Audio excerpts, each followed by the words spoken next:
സ്വർണം നൽകുന്ന മാന്ത്രിക തടാകം. ദരിദ്രയായ സാക്ഷി മുഷിഞ്ഞ തുണികൾ നിറച്ച ഭാണ്ഡം തലയിലേന്തി പൊരിവെയിലത്ത് നടന്നു പോയിക്കൊണ്ടിരിക്കുകയാണ്. കീറിപ്പറഞ്ഞ വസ്ത്രമായിരുന്നു അവൾ ധരിച്ചിരുന്നത്. ഇനി എത്ര കാലമാകുമോ ഞാനും എൻ്റെ കുടുംബവും ഈ കൊടും ദാരിദ്ര്യത്തിൽ നിന്നൊന്ന് കരകയറാൻ എൻ്റെ ഈശ്വര, എൻ്റെ ഭഗവാനെ, ഈ കൊടും ദാരിദ്ര്യത്തിൽ നിന്നും എൻ്റെ പ്രശ്നങ്ങളിൽ നിന്നും ഞങ്ങളെ കരകയറ്റണമേ. താങ്ങാൻ പറ്റുന്നില്ല. ചുട്ടുപൊള്ളുന്ന വെയിൽ അവളെ തീർത്തും അവശയാക്കി. നടന്ന് നടന്ന് ഒരു തടാകത്തിന്റെ അടുത്തെത്തി. ആ കരയിലിരുന്ന് അവൾ കൊണ്ടുവന്ന ഭാണ്ഡമഴിച്ച് അഴുക്ക് വസ്ത്രങ്ങൾ അലക്കുവാൻ തുടങ്ങി. ഓ, എന്തൊരു ചൂട്! ഉഗ്രമായ സൂര്യാഘാതമേറ്റ് കുറച്ചു കഴിഞ്ഞപ്പോഴേക്കും സാക്ഷിക്ക് തല ചുറ്റി. ഇരുന്നിടത്ത് തന്നെ ആ കല്ലിന്മേൽ തലയിടിച്ച് അവൾ ബോധരഹിതയായി. കൂർത്ത കല്ലിൽ കൊണ്ട് പാദത്തിൽ നിന്നും, കല്ലിൽ ഇടിച്ചതുകൊണ്ട് തലയിൽ നിന്നും ചോര ഒലിക്കാൻ തുടങ്ങി. ബോധരഹിതയായി കിടക്കുന്ന സാക്ഷിയുടെ അടുത്തേക്ക് അതിസുന്ദരിയായ ഒരു പെൺകുട്ടി പതുക്കെ നടന്നെത്തി. അവൾ ഒരു ദേവതയെ പോലെയായിരുന്നു. ഭഗവാനെ, ഈ പെൺകുട്ടി ആരാണ്? തലേന്നൊക്കെ ചോര വരുന്നല്ലോ. ആ പെൺകുട്ടി സാക്ഷിയുടെ ഒരു കാലിൽ നിന്നും ചെരുപ്പൂരി തടാകത്തിലേക്ക് എറിഞ്ഞു. പിന്നീട് ചോരമുറിപ്പാടുകളിൽ തുണി വെച്ചു കെട്ടി. ഈ പെൺകുട്ടി അതീവ ദുഃഖിതയാണല്ലോ. ഇവളുടെ ഓർമ്മകളിലൂടെ സഞ്ചരിച്ചാൽ മാത്രമേ എനിക്ക് ഇവളുടെ ദുഃഖത്തിന്റെ കാരണമറിയാൻ സാധിക്കൂ. ഉടനെ തന്നെ ആ പെൺകുട്ടി സാക്ഷിയുടെ നെറ്റിത്തടത്തിൽ കൈത്തലം പതിച്ച് കണ്ണുകൾ അടച്ചു. അപ്പോൾ അവളുടെ കണ്ണുകളിൽ മോൺപൂർ എന്നൊരു ചെറിയ ഗ്രാമം പ്രത്യക്ഷമായി. അവിടെ പാവപ്പെട്ട സാക്ഷി തന്റെ ഭർത്താവ് അജിത്, ഭർത്താവിന്റെ അച്ഛനും അമ്മയും മന്ദീപും മീനാക്ഷിയും, അയാളുടെ സഹോദരിമാരായ റിയ, പായൽ എന്നിവരോടൊപ്പം ഇരുന്ന് ചായ കുടിക്കുകയായി. ചേട്ടാ, എപ്പോഴാണ് റേഷൻ വാങ്ങിക്കൊണ്ടുവരുന്നത്? വീട്ടിലാണെങ്കിൽ ഇന്നത്തേക്ക് കഴിക്കാനുള്ള സാധനങ്ങൾ മാത്രമേ ഉള്ളൂ. സാക്ഷി, ഞാൻ ഇന്നാണ് മുതലാളിയോട് സംസാരിച്ചത്. ആർക്കും ഇതുവരെയ്ക്കും പൈസ കിട്ടിയിട്ടില്ല. പൈസ കിട്ടിയ ഉടനെ തന്നെ ഞാൻ ആദ്യം വാങ്ങിച്ചുകൊണ്ട് വരുന്നത് റേഷൻ തന്നെയായിരിക്കും. നീ വിഷമിക്കണ്ട കേട്ടോ. സാക്ഷിയുടെ ഭർത്താവിന്റെ വീട്ടിൽ ഭർത്താവ് അജിത്തും അയാളുടെ അച്ഛനും അമ്മയും 2 കൊച്ചു അനിയത്തിമാരും അടങ്ങുന്ന ആ കൊച്ചു കുടുംബം വളരെ മോശമായ സാമ്പത്തിക സ്ഥിതിയിലാണ് ജീവിച്ചിരുന്നത്. അടുത്ത കാലത്താണ് സാക്ഷിയുടെയും അജിത്തിന്റെയും കല്യാണം കഴിഞ്ഞത്. മോൻപൂരിൽ തന്നെയുള്ള ഒരു ഫാക്ടറിയിലെ തൊഴിലാളിയായിരുന്നു അജിത്ത്. ദിവസക്കൂലിക്കാരനായ അയാൾക്ക് 200 രൂപയായിരുന്നു കൂലി. ആ ചെറിയ വരുമാനത്തിൽ വളരെ പ്രയാസപ്പെട്ടാണ് ആ വലിയ കുടുംബത്തെ അയാൾ പോറ്റിക്കൊണ്ടിരുന്നത്. എന്നത്തെയും പോലെ അന്നും അയാൾ ജോലിക്ക് പോയി. റിയ, നെഞ്ചു വേദനിക്കുന്നു, മരുന്നെടുത്തുകൊണ്ടുവരും മോളെ. അച്ഛൻ മന്ദീപൻ ഒരു ഹൃദ്രോഗിയായിരുന്നു. മരുന്നെടുക്കാൻ പോയ റിയ കണ്ടത് ഒഴിഞ്ഞ മരുന്നുകുപ്പിയാണ്. അച്ഛാ, മരുന്നെല്ലാം തീർന്നു പോയി അച്ഛാ, എന്തു ചെയ്യും? അയ്യോ, ഇനി മരുന്ന് എങ്ങനെ വാങ്ങും മോളെ? അജിത്തിന്റെ അടുത്ത് അതിനുള്ള കാശൊന്നും ഉണ്ടാവില്ല. അമ്മേ, ഞാൻ മെഡിക്കൽ ഷോപ്പിൽ പോയി മരുന്ന് കടം പറഞ്ഞ് മേടിച്ചു കൊണ്ടുവരാം. പൈസ കിട്ടുമ്പോൾ നമുക്കത് തിരിച്ചു കൊടുക്കാം, എന്താ? അച്ഛന് മരുന്ന് കഴിക്കാതിരിക്കാൻ പറ്റില്ലല്ലോ. നീ പറഞ്ഞത് ശരിയാണ്. പോയി വാ, മരുന്ന് കടം പറഞ്ഞ് വാങ്ങി വാ. പായൽ, നീ പരിപ്പ് അടുപ്പത്ത് വെച്ചേക്ക്, ഞാൻ തിരിച്ചു വന്ന് റൊട്ടി ഉണ്ടാക്കാം. സാക്ഷി മരുന്ന് വാങ്ങാൻ പോയി. അവളുടെ ഭർതൃഗൃഹം വളരെ ശോചനീയമായ അവസ്ഥയിലാണ് ജീവിച്ചിരുന്നത്. മണ്ണടുപ്പിലാണ് അവർ ഭക്ഷണം പാകം ചെയ്തുകൊണ്ടിരുന്നത്. ഗ്യാസ് ഇല്ലായിരുന്നു. രാത്രിയായി. അജിത് ജോലി കഴിഞ്ഞ് തളർന്ന അവശനായി വീട്ടിലേക്ക് മടങ്ങിപ്പോയിക്കൊണ്ടിരിക്കുകയായിരുന്നു. ഇന്നും മുതലാളി കാശൊന്നും തന്നില്ലല്ലോ. എന്തു ചെയ്യും? വീട്ടിലാണെങ്കിൽ അരി സാധനം ഒന്നുമില്ല. എന്താ ചെയ്യാ? ഒരു പിടുത്തമില്ലല്ലോ. അപ്പോൾ അവന്റെ ഒരു സുഹൃത്ത് ബൈക്കിൽ ആ വഴി വന്നു. അവൻ അജിത്തിനെയും പുറകിൽ കയറ്റിയിരുത്തി യാത്ര ചെയ്യാൻ തുടങ്ങി. അപ്പോൾ നിയന്ത്രണം വിട്ട് എതിരെ വന്നുകൊണ്ടിരുന്ന ഒരു ട്രക്ക് ആ ബൈക്കിനെ ഇടിച്ചു തെറിപ്പിച്ചു. ആ അപകടത്തിൽ അജിത്തിന് തന്റെ 2 കാലുകളും നഷ്ടപ്പെട്ടു. പാവപ്പെട്ട ആ കുടുംബത്തിന്റെ തലയിൽ ഇടുതി വീണതുപോലെയായി ആ വാർത്ത. അവർ കരഞ്ഞു തളർന്നു. അവന്റെ ചികിത്സയ്ക്കായി ആ മാതാപിതാക്കൾ ആ വീട്ടിലെ സകല സാധനങ്ങളും വിറ്റുതീർത്തു. അങ്ങനെ അജിത്തിന്റെ ജീവിതം ഒരിക്കലും തിരിച്ചെടുക്കാൻ പറ്റാത്ത വിധത്തിൽ വീൽചെയറിലായി. അജിത്തിന്റെ കുടുംബം പൂർണ്ണമായ നിസ്സഹായ അവസ്ഥയിലെത്തി. എന്റെ മോൻ ഈ ഗതി വന്നല്ലോ, ഇതൊക്കെ ഞാൻ എങ്ങനെ സഹിക്കും? മീനാക്ഷി, ഇനി നമ്മൾ എങ്ങനെ ജീവിക്കും? ദൈവം എന്തിനെ ഇങ്ങനെ ശിക്ഷിക്കുന്നു? ഞാനൊരു നിർഭാഗ്യവാനായി പോയല്ലോ. എന്റെ കുടുംബത്തിനെ പോറ്റേണ്ട ഞാൻ അവർക്ക് തന്നെ ഒരു വലിയ ഭാരമായി തീർന്നല്ലോ ഈശ്വര. ഞാൻ എന്ത് ചെയ്യും? ഞാൻ ആരോട് പറയും? കരയാതിരിക്കും. കരഞ്ഞിട്ടെന്ത് കാര്യം? വിധിയെ തോൽപ്പിക്കാൻ പറ്റില്ലല്ലോ. സാക്ഷി, എത്ര വലിയ കുടുംബമാണ് നമ്മുടെ. പ്രായപൂർത്തിയായ എൻ്റെ പെങ്ങന്മാര് വേറെ ഉണ്ട്. എൻ്റെ പെങ്ങന്മാരെ കല്യാണം കഴിപ്പിച്ച് വിടാനും എൻ്റെ കുടുംബത്തെ രക്ഷിക്കാനും ഇനി ആരുണ്ട് എൻ്റെ ഈശ്വര? ചേട്ടാ, ഞാൻ ഇനി ജോലി ചെയ്യാൻ പോവാം. ഞാൻ അധ്വാനിച്ച് ഈ കുടുംബത്തെ നന്നായിട്ട് നോക്കാം ചേട്ടാ. ചേട്ടൻ വിഷമിക്കണ്ട. ചേട്ടത്തിയോടൊപ്പം ഞാനും റിയയും ജോലിക്ക് പോകാം.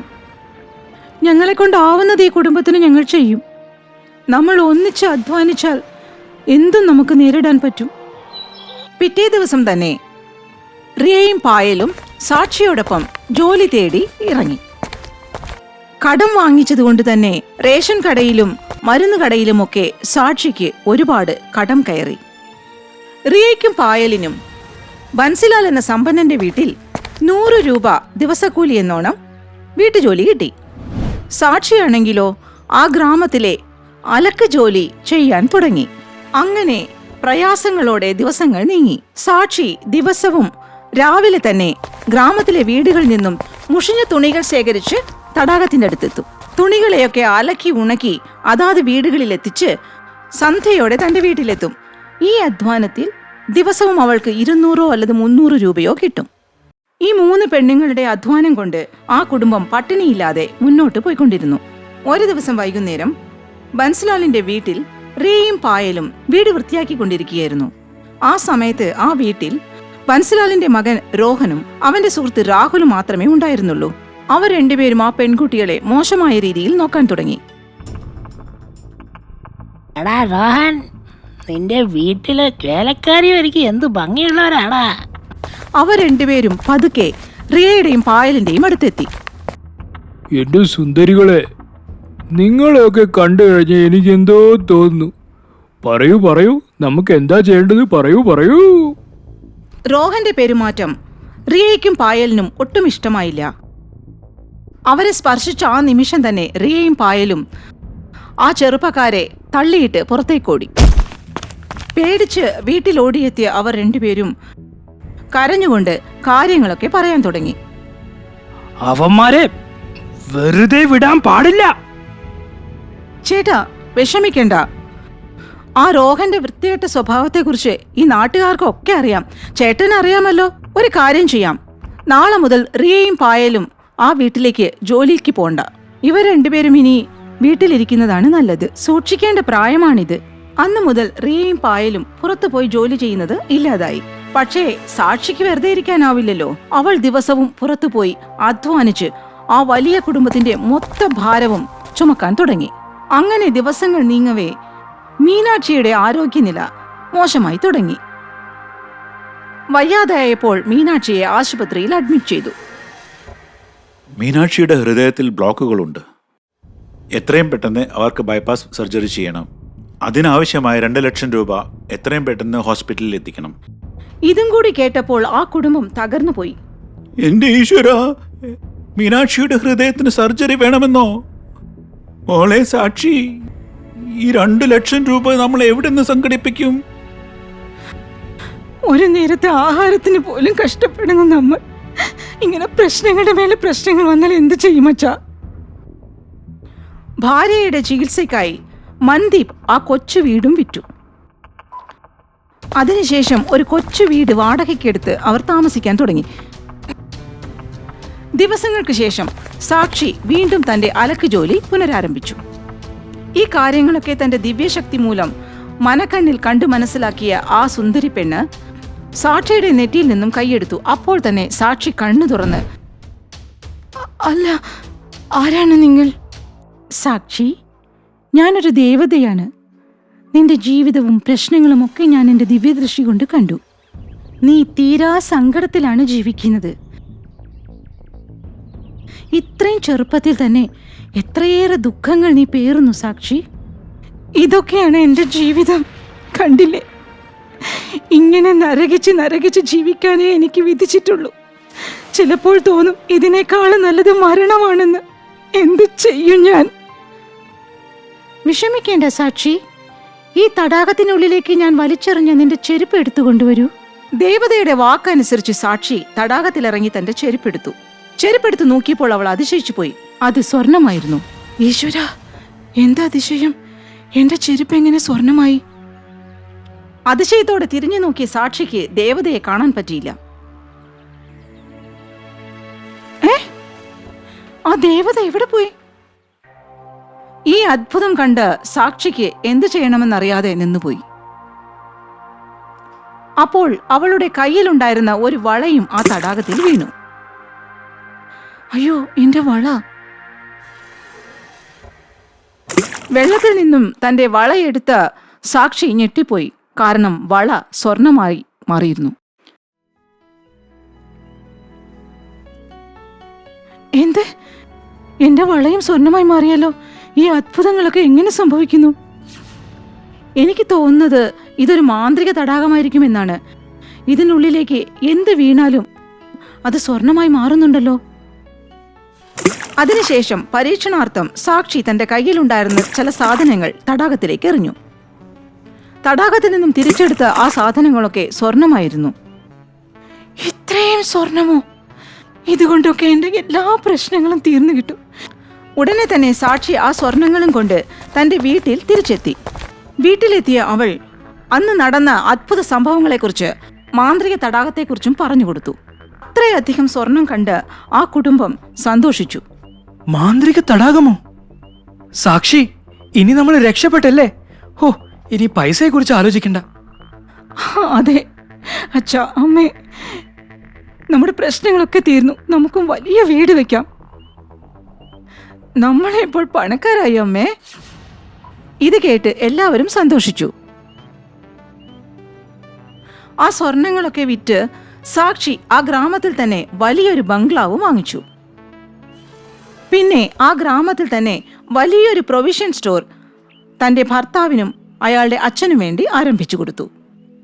ദിവസവും ആ മാന്ത്രിക തടാകത്തിൽ പോയി സ്വർണം എടുത്തുകൊണ്ടുവന്ന് പൂർണ്ണമായും തന്റെ ദാരിദ്ര്യം അവൾ തുടച്ചു നീക്കി. അങ്ങനെ തന്റെ ഭർത്തൃ സഹോദരിമാരായ റിയയ്ക്കും പായലിനും സമ്പന്നരായ വരന്മാരെ കണ്ടെത്തി വിവാഹം കഴിപ്പിച്ചയച്ചു. കുറച്ചു മാസങ്ങൾക്ക് ശേഷം സാക്ഷി ആ തടാകക്കരയിലെത്തി. പക്ഷേ അവിടെ ആ തടാകം ഉണ്ടായിരുന്നില്ല. വെള്ളം മുഴുവൻ വറ്റി വരണ്ടു കിടക്കുകയായിരുന്നു. അതിന്റെ കരയിൽ ഒരു വൃദ്ധ ഇരിപ്പുണ്ടായിരുന്നു. അല്ല, ഈ തടാകം എങ്ങനെ ഇങ്ങനെ വരണ്ടുപോയി? ഇന്നും സ്വർണമെടുക്കാനായിട്ട് മാത്രമാണ് മോൾ ഈ വഴി വന്നതല്ലേ? അതെ, പക്ഷേ അമ്മയ്ക്കെങ്ങനെ മനസ്സിലായി? അങ്ങ് ആരാണ്? ഞാൻ തന്നെയാണ് ഈ മാന്ത്രിക തടാകം. വർഷങ്ങളായി ഒരു മാന്ത്രിക തടാകമായി ഞാൻ ഇവിടെ ജീവിക്കുന്നു. ഇവിടെയുള്ള പാവപ്പെട്ടവരെ, നിന്നെ പോലെയുള്ളവർക്ക് സഹായിക്കാനാണ് ഞാൻ ഇങ്ങനെ ജീവിച്ചുകൊണ്ടിരുന്നത്. എൻ്റെ കാലം കഴിഞ്ഞു, ഞാൻ പോവുകയാണ്. അവസാനമായി നിനക്ക് എന്തെങ്കിലും ആഗ്രഹമുണ്ടെങ്കിൽ എന്നോട് ചോദിച്ചോളൂ. അമ്മേ, എനിക്കെല്ലാം ഉണ്ട് ഇപ്പോൾ. പക്ഷേ എനിക്കൊരു വരം വേണം. എന്താന്ന് വെച്ചാൽ, കാലുകൾ നഷ്ടപ്പെട്ട് ജീവിക്കുന്ന എൻ്റെ ഭർത്താവിന് കാലുകൾ കൊടുക്കാൻ പറ്റുമോ? വീൽ ചെയറിൽ ജീവിതം കഴിച്ചുകൂട്ടുന്നത് കണ്ട് എനിക്ക് സഹിക്കാൻ പറ്റുന്നില്ല അമ്മേ. തിരിച്ചു തരാം, പക്ഷേ അതിനുവേണ്ടി നീ ഒരു കാര്യം ത്യജിക്കേണ്ടി വരും. ഞാൻ എൻ്റെ എല്ലാ സ്വത്തും ത്യജിക്കാൻ തയ്യാറാണ്. പക്ഷേ അദ്ദേഹത്തിൻ്റെ കാലുകൾ പൂർവ്വസ്ഥിതിയിലാക്കി തരണം. അത് കേട്ട വൃദ്ധ സാക്ഷിക്ക് ഒരു കടലാസ് കൊടുത്തു.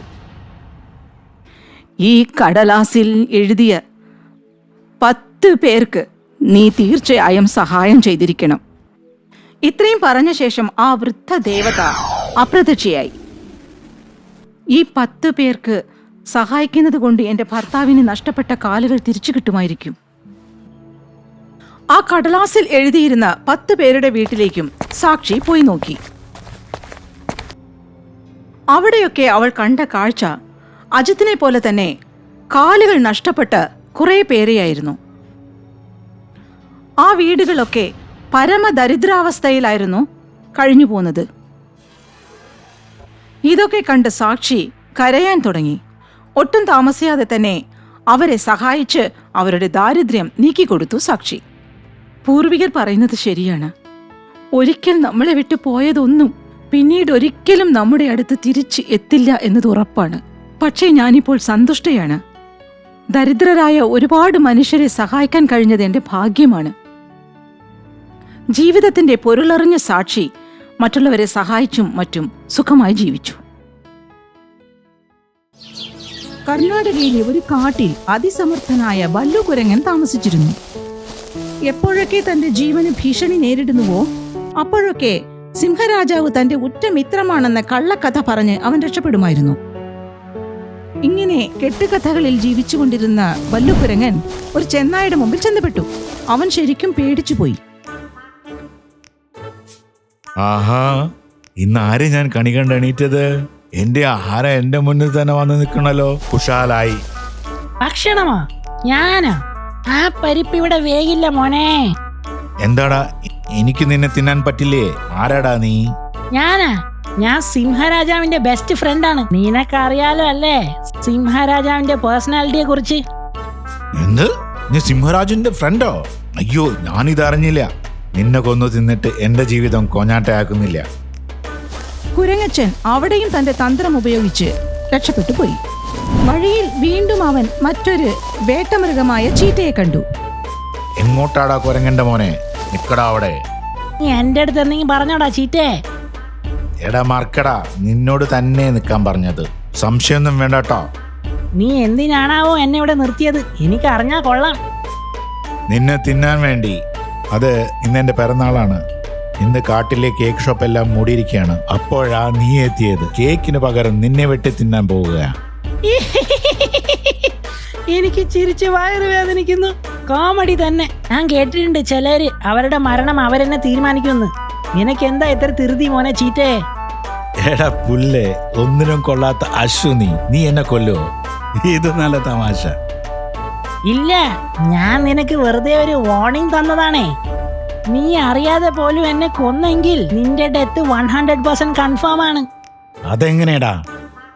ഞാനേ ഇവിടുത്തെ സിംഹരാജാവിന്റെ ആത്മമിത്രമാണ്. നീ എന്നെ കൊന്ന കാര്യം എപ്പോ സിംഹരാജാവിന്റെ കാതിൽ എത്തുന്നോ അന്ന് മോനെ ചീറ്റേ നിന്റെ സമാധി കൺഫേം. സത്യാണോ അവിടെ പറയുന്നത്? നീ രാജാവിന്റെ സുഹൃത്താണോ? ആ, അപ്പോ നിന്നെ കൊല്ലാനുള്ള പ്ലാനൊക്കെ വിട്ടു. എനിക്ക് കുറച്ചു കാലം കൂടെ ഇവിടെയൊക്കെ സുഖമായി ജീവിക്കാനുള്ള ആഗ്രഹമുണ്ട്. മനസ്സിലായ. ശരി ശരി ശരി, സ്ഥലം വിടാൻ നോക്ക്. പേടിച്ച് വിറച്ച ചീറ്റ തന്റെ ഗുഹയുടെ ഉള്ളിലേക്ക് പോയി. ചീറ്റയെ പറ്റിച്ച സന്തോഷത്തോടെ കുരങ്ങച്ചൻ മുന്നോട്ട് നടന്നു. അപ്പോഴാണ് അവിടെ കണ്ടത് ഒരു കടുവ നിൽക്കുന്നു. ഇതാരാ? കുരങ്ങച്ചനോ? എങ്ങോട്ടാ പോകുന്നത്? ഞാൻ എവിടെ പോയാ നിനക്കെന്താടാ? എന്റെ കാര്യമായതുകൊണ്ടല്ല ഞാൻ ചോദിച്ചത്, എങ്ങോട്ടാടാ കുരങ്ങച്ചാ നീ പോകുന്നെന്ന്? ഞാൻ എന്റെ അമ്മാവനെ കാണാൻ പോവാ. എന്തേ? നീ പോന്ന് തീരുമാനിച്ചോ? എന്നെ ആരാ തടയാൻ പോന്നെ? നിനക്ക് എന്നെ കണ്ടിട്ട് പേടി തോന്നുന്നില്ലേ? ഇല്ല, ഞാനേ ഷോലെ പിക്ചർ കണ്ടിട്ടുണ്ട്. അതിൽ നമ്മുടെ ഗബ്ബർ സിംഗ് എന്താ പറയാ, നീ പേടിച്ചു പോയോ അപ്പൊ നീ മരിച്ചു പോയി. അപ്പൊ നിനക്ക് എന്നെ കണ്ട പേടിയില്ല അല്ലേ? കാര്യം പിടികിട്ടിയല്ല. നിന്നെ പോയിട്ട് നിന്റെ അച്ഛൻ മുത്തുപട്ടര പോലെ എനിക്ക് പേടിയില്ല. ഡാ, അപ്പന്റെ അടുത്ത് പോണ്ട. അപ്പനെ തൊട്ട് കഴിഞ്ഞാലേ സൂപ്പാക്കി കളയും ഞാൻ. എടാ വലിയ പൂച്ചേ, നിനക്ക് ഞാൻ ആരാണെന്ന് അറിയാതെ കൊണ്ടാ. ഞാനേ സിംഹരാജാവിന്റെ ബെസ്റ്റ് ഫ്രണ്ടാ. എന്റെ മേലെ ഒരു മണ്ണ് നുള്ളി ഇട്ടാ പോലും നിന്റെ പിക്ചറുടെ താഴെ ചന്ദനത്തിരി കത്തിക്കും ഞങ്ങൾ. കേട്ടാ? സിംഹരാജാവേ നിന്നെ കൈമയാക്കും. ഇത് കേട്ടതും ഉശിരനായ കടുവ പോലും പേടിച്ചുപോയി. ഹായ്, നീ ഇത് ആദ്യം തന്നെ പറയാറുന്നില്ലേ നീ സിംഹരാജാവിന്റെ ബെസ്റ്റ് ഫ്രണ്ട് ആണെന്ന്? സിംഹരാജാവിന്റെ ഫ്രണ്ട് ആണെങ്കിൽ അപ്പൊ എന്റെയും ഫ്രണ്ടാണ്. പിന്നെ എങ്ങനെ ഞാൻ നിന്നെ കൊല്ലാനാണ്? സ്ഥലം വിട്ടോ, നീ നിന്റെ അമ്മാവനെ കാണാൻ പോവല്ലേ? നോക്കിയും കണ്ടെല്ലാം പോയിക്കോണേ. മറക്കാതെ നിന്റെ അമ്മാവനോട് എന്റെ അന്വേഷണം പറയണം കേട്ടോ. Okay, by. കുരങ്ങച്ചൻ മനസ്സിൽ ചിരിച്ചുകൊണ്ട് ആലോചിച്ചു.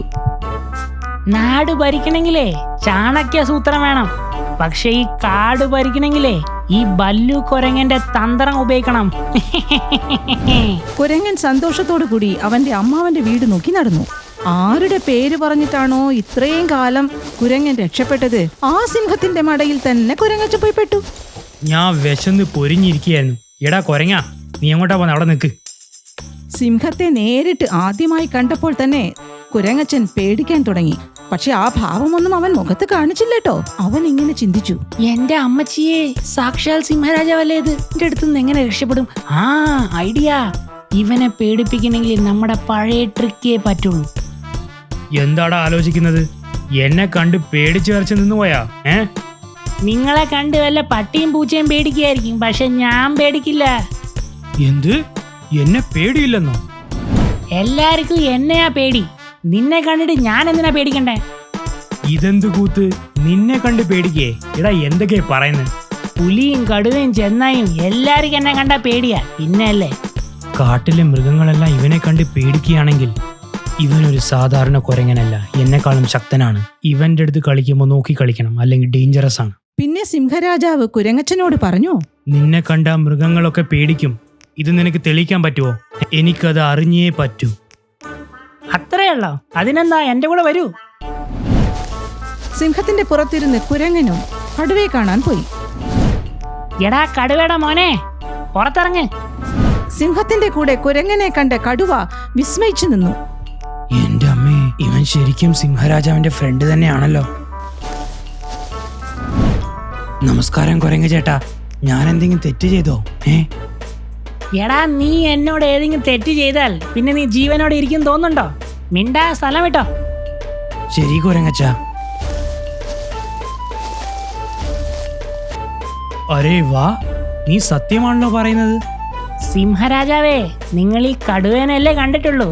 കുറച്ച് മുന്നോട്ട് പോയാലും ആ ചീറ്റ വിറയ്ക്കുന്ന വിറ കാണിച്ചു തരാം ഞാൻ. അങ്ങനെ രണ്ടുപേരും ചീറ്റയുടെ ഗുഹയുടെ അടുത്തെത്തി.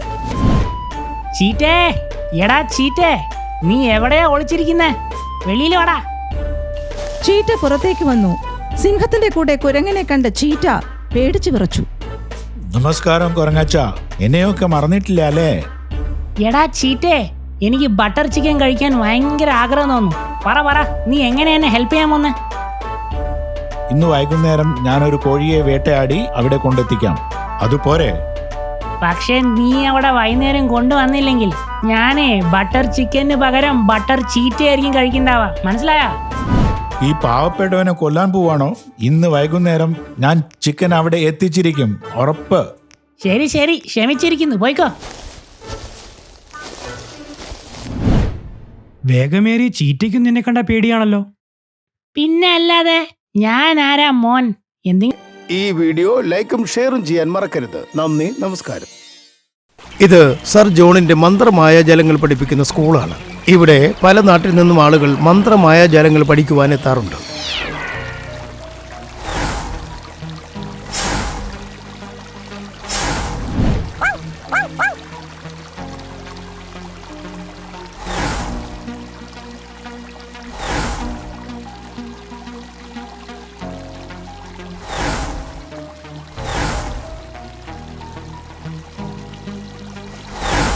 ഹാരി ഇവിടെ വന്നിട്ട് 3 മാസമായി. എന്നാലും അവൻ അധികം ബുദ്ധിയില്ലാത്തവനായതുകൊണ്ട് കുന്തത്തിൽ കയറി പറക്കുന്നത് മാത്രമേ ഇതുവരെ പഠിച്ചിട്ടുള്ളൂ. എന്നാൽ ജോണിയും ടോണിയും സോണിയും എല്ലാ മന്ത്രതന്ത്രങ്ങളും പഠിച്ചു കഴിഞ്ഞു. ഇന്ന് ഈ മായാജാല സ്കൂളിലെ പരീക്ഷാ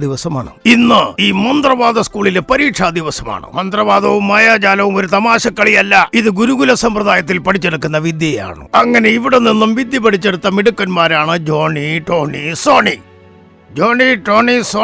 ഇന്ന് നിങ്ങൾക്ക് പരീക്ഷയുടെ ദിവസമാണ്. നിങ്ങൾ കാട്ടിൽ പോയി പഠിച്ച മന്ത്രത്തിന്റെ ശക്തി കാണിക്കണം. എന്നാൽ ആർക്കെങ്കിലും നന്മ ലഭിക്കുന്ന രീതിയിൽ വേണം മന്ത്രം പ്രയോഗിക്കാൻ. പക്ഷേ ഒരു കാര്യം ഓർമ്മിക്കുക, നിങ്ങളുടെ മന്ത്രശക്തി വളരെ ആലോചിച്ചു വേണം പ്രയോഗിക്കാൻ. ശരി സർ. പിന്നെ നിങ്ങളുടെ സഹായത്തിനു വേണ്ടി ഇവിടെ നിന്നും ഒരു പുതിയ കുട്ടിയെ കൂടി കൊണ്ടുപോകാം. ശരി സർ. കൂട്ടുകാരെ, നമ്മുടെ കഴിവ് കാണിക്കാനുള്ള സമയം വന്നിരിക്കുകയാണ്. അതെ, ഇന്ന് നമ്മുടെ മാജിക് കൊണ്ട് നമ്മൾ കാണിക്കാൻ പോകുന്ന വിദ്യകൾ ഈ ലോകം മുഴുവനും കാണും. കൂട്ടുകാരെ, സാർ ജോൺ ഇപ്പൊ പറഞ്ഞതല്ലേ ഉള്ളൂ, നിങ്ങളുടെ സഹായത്തിനായി ഒരു പുതിയ കുട്ടിയെ കൂടി കൂട്ടിക്കോ എന്ന്. എന്താ ഞാൻ കൂടെ വന്നോട്ടെ? എടാ, വന്നിട്ട് 3 മാസമായിട്ട് നീ ഇതുവരെ ബ്രൂമിലിരുന്ന് പറക്കാൻ മാത്രമല്ലേ പഠിച്ചിട്ടുള്ളൂ. നീയാണോ സഹായിക്കാൻ പോകുന്നേ? ഞാൻ നിങ്ങളുടെ എല്ലാം ജോലിയും ചെയ്യാം. ഒരു അനിയനെ പോലെ കണ്ട് എന്നെയും കൂടെ കൊണ്ടുപോകണം പ്ലീസ്. അനിയനായൊന്നും വരണ്ട, ഒരു സെർവന്റ് ആയിട്ട് വന്നാലും ഓക്കെ. ശരി, എന്നാൽ ഞാൻ സെർവന്റ് ആയിട്ട് വരാം. അങ്ങനെ വന്നാൽ നിങ്ങളുടെ മാജിക് ഒക്കെ എനിക്കും പഠിക്കാൻ ഒരു അവസരമാകുമല്ലോ, അല്ലേ? ശരി, ഞങ്ങളുടെ മാജിക് പഠിച്ചോ. പക്ഷെ ഒരു കാരണവശാലും ഞങ്ങളുടെ തലയിൽ കയറിയിരിക്കാൻ വരരുത് കേട്ടോ. പിന്നെ നീ ഞങ്ങളുടെ ജൂനിയറാണ്, ആ കാര്യം മറന്നു പോകരുത്, മനസ്സിലായോ? പിന്നെ ഇന്നു മുതൽ നമ്മുടെ സെർവന്റ് നീയാ. നീ എന്താടാ നോക്കിക്കൊണ്ട് നിൽക്കുന്നേ? നീ വാ, ഞങ്ങളുടെ കൂടെ ഒന്ന് വഴി കാണിച്ചതാ, പെട്ടെന്ന് വാ. അവർ 4 പേരും ആ മായക്കുന്തത്തിൽ കയറി കാട്ടിലേക്ക് പോയി.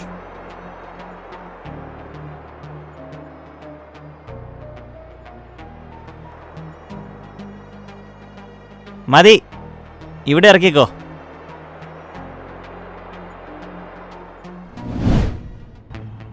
സാർ ജോൺ ഇന്ന് എന്താ പറഞ്ഞെന്ന് വെച്ച് കഴിഞ്ഞാൽ, ഇന്ന് ഞങ്ങൾ എല്ലാവരും ഞങ്ങളുടെ മാജിക് കൊണ്ട് മറ്റൊരാൾക്ക് സഹായം ചെയ്യണമെന്നാ.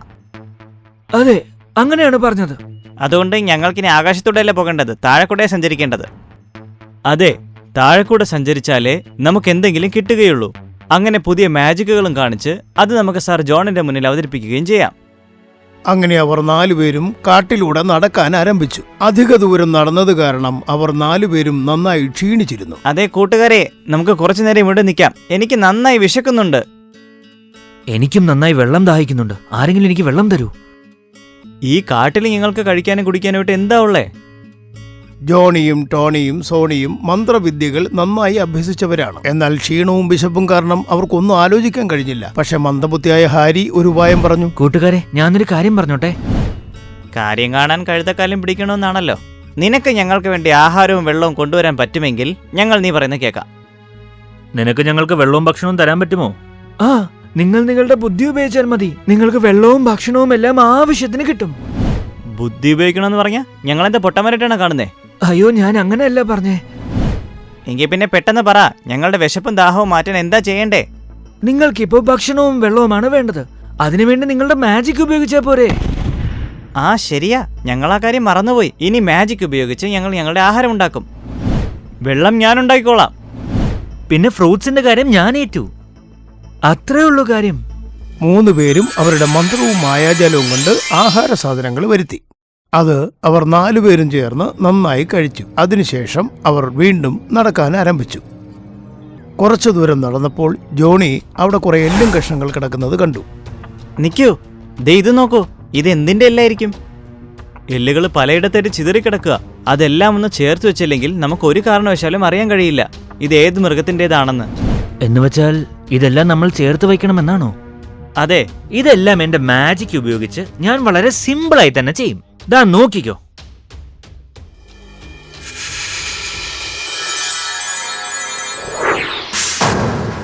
എല്ലുകളെല്ലാം ഇപ്പോൾ ചേർന്നിരിക്കുകയാണ്. പക്ഷേ ഇത് ഏത് മൃഗത്തിൻ്റെതാണെന്നുള്ള കാര്യം ഇപ്പോഴും അറിയാൻ കഴിയുന്നില്ലല്ലോ. അപ്പോൾ സോണി അവന്റെ മന്ത്രശക്തി ഉപയോഗിക്കാമെന്ന് പറഞ്ഞു. അതെ, ഞാനൊന്ന് പറഞ്ഞോട്ടെ. ഈ ചിതറികിടന്ന എല്ലുകളെല്ലാം കൂടി ചേർത്ത് ഇങ്ങനെ ഒന്നാക്കിയെടുക്കാൻ കഴിയുമെങ്കിൽ മാംസവും തൊലിയും കൂടെ കൊടുത്ത് മുഴുവൻ രൂപം ഉണ്ടാക്കാൻ കഴിയില്ലേ അവന്? എങ്കിൽ ഞാനിപ്പോൾ എൻ്റെ മന്ത്രശക്തികൾ ഉപയോഗിച്ച് ഇതിന് മാംസവും തൊലിയും കൊടുത്ത് മുഴുവൻ രൂപം ഉണ്ടാക്കിയെടുക്കും. ഇനി നിങ്ങൾ കണ്ടോളൂ എൻ്റെ മാജിക്. അയ്യോ, ഇതൊരു സിംഹമല്ലേ? മരിച്ചുപോയ സിംഹം. കണ്ടില്ലേ, എൻ്റെ മാജിക് വഴി മണ്ടന്മാർക്ക് വരെ ബുദ്ധിയുണ്ടാകും. ഇവന് വരെ മനസ്സിലായി ഇത് സിംഹത്തിന്റെ മൃതദേഹമാണെന്ന്. ഇതിലിത്ര സന്തോഷിക്കാൻ എന്താ ഉള്ളേ? നിങ്ങളെ രണ്ടാളെയും കാട്ടി വലിയ ഞാനാ. അതെങ്ങനെ? നിന്റെ മാജിക് കൊണ്ട് സിംഹം രൂപപ്പെട്ടു, പക്ഷെ മരിച്ചതാണെന്ന് മാത്രം. നിനക്ക് ജീവൻ കൊടുക്കാൻ കഴിഞ്ഞില്ലല്ലോ. അപ്പൊ നിങ്ങൾ ഇതിന് ജീവൻ കൊടുക്കാൻ പോവുകയാണോ? ഞാൻ എന്റെ മാന്ത്രിക ശക്തി ഉപയോഗിച്ച് ഇതിന് ജീവൻ കൊടുക്കും. അതിനുശേഷം സാർ ജോൺ എന്നെ സ്കൂളിലെ ഏറ്റവും ബുദ്ധിയുള്ള കുട്ടിയായി പ്രഖ്യാപിക്കും. ഇവിടെ നോക്കൂ ജോണി, ഇതിന് ജീവൻ നൽകുന്നതിന് മുന്നേ നീ ജോൺ സാർ പറഞ്ഞ കാര്യം ഓർക്കണം. എന്താണെന്ന് അറിയാലോ, നമ്മുടെ മന്ത്രശക്തി ഉപയോഗിക്കുമ്പോൾ ഒരുപാട് വട്ടം ആലോചിക്കണമെന്നാണ് പറഞ്ഞത്. അതെ, പക്ഷെ ഞങ്ങളുടെ മന്ത്രശക്തി ഉപയോഗിച്ച് ആർക്കെങ്കിലും നന്മ വരുന്ന കാര്യവും ചെയ്യണമെന്ന് അദ്ദേഹം പറഞ്ഞല്ലോ. എന്റെ മന്ത്രശക്തി കൊണ്ട് ഇതിന് ജീവൻ ലഭിക്കും. എനിക്ക് നല്ല പേടിയാകുന്നു. ദയവായി നമുക്കിത് ചെയ്യണ്ട പ്ലീസ്. നീ വലിയൊരു പേടിത്തൊണ്ടനാ. നിനക്ക് എന്തായാലും വലിയൊരു മാജിക്കുകാരനാകാൻ കഴിയില്ല. മാജിക് പഠിക്കാൻ ജീവിച്ചിരിക്കേണ്ടത് ആവശ്യമാണ്. ഇങ്ങനെയാണെങ്കിൽ നീ ഒരു വളയും കമ്മലും പൊട്ടും തൊട്ടിട്ട് വാ. നിങ്ങൾ എന്ത് വേണോ പറഞ്ഞുകൊള്ളൂ. ഈ സാഹസം കാണാൻ ഞാനില്ല. ഞാൻ ദാ അങ്ങോട്ട് മാറി നിൽക്കാമേ. ഇത് പറഞ്ഞു ഹാരി തന്റെ മാന്ത്രിക കുന്തവും കൊണ്ട് തൊട്ടടുത്തുള്ള മരത്തിനു പിന്നിൽ പോയി ജോണിയുടെ മന്ത്രം ശ്രദ്ധിച്ചു നിന്നു. ജോണി മരിച്ചു കിടന്ന സിംഹത്തിലേക്ക് തന്റെ മന്ത്രശക്തി പ്രയോഗിച്ചു. തൊട്ടടുത്ത നിമിഷം തന്നെ സിംഹം ജീവൻ വെച്ച് ചാടി എഴുന്നേറ്റു. തൊട്ടടുത്ത നിമിഷം വരെ 3 പേരെയും ആക്രമിച്ച് കൊന്നു തിന്നു. ഇത് കണ്ട് പേടിച്ച ഹാരി തന്റെ മാന്ത്രിക കുന്തത്തിലേറി ഗുരുവിനടുത്തേക്ക് പറന്നു.